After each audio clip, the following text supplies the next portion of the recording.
नमस्कार दोस्तों।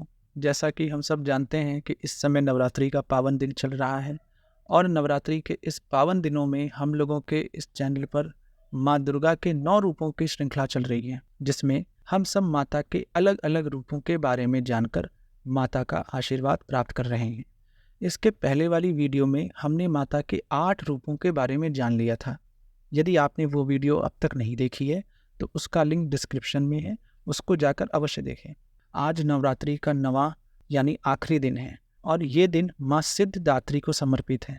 इस दिन नवरात्रि व्रत का समापन भी हो जाता है।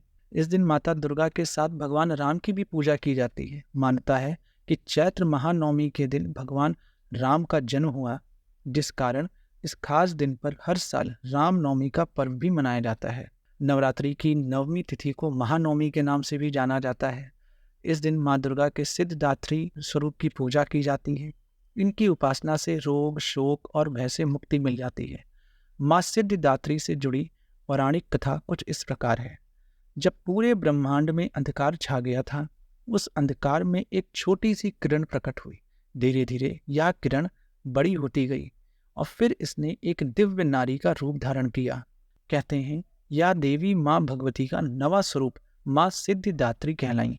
धार्मिक मान्यताओं के अनुसार माँ सिद्धिदात्री ने प्रकट होकर त्रिदेव अर्थात ब्रह्मा, विष्णु और महेश को जन्म दिया। मार्कंडेय पुराण के अनुसार अणिमा, महिमा, गरिमा, लघिमा, प्राप्ति, प्राकंप, ईशित और विशित ये 8 सिद्धियां होती हैं। भगवान शिव ने माँ सिद्धिदात्री की कठोर तपस्या कर इन 8 सिद्धियों को प्राप्त किया था। माँ सिद्धिदात्री की अनुकंपा से ही भगवान शिव का आधा शरीर देवी का हो गया, अर्थात वह अर्धनारीश्वर कहलाए। माँ सिद्धिदात्री का रूप अत्यंत ही दिव्य है। माँ का वाहन सिंह है। माँ कमल पर भी आसीन होती हैं। माँ की 4 भुजाएं हैं। दाहिने ओर के नीचे वाले हाथ में चक्र, ऊपर वाले हाथ में गदा और बाएं ओर के नीचे वाले हाथ में शंख और ऊपर वाले हाथ में कमल का फूल है। माँ सिद्धिदात्री को देवी सरस्वती का स्वरूप भी माना गया है। इन्हें बैगनी रंग अति प्रिय है। माँ सिद्धिदात्री को माँ दुर्गा का प्रचंड रूप माना जाता है। कहते हैं जिस किसी पर माँ की विशेष कृपा होती है, ऐसे लोगों के शत्रु उनके इर्द गिर्द भी नहीं भटक पाते।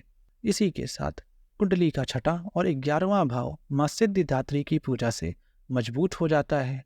धार्मिक मान्यताओं के अनुसार माँ सिद्धिदात्री की पूजा करने से कोर्ट से संबंधित मामलों में सफलता और दुश्मनों से छुटकारा मिलता है।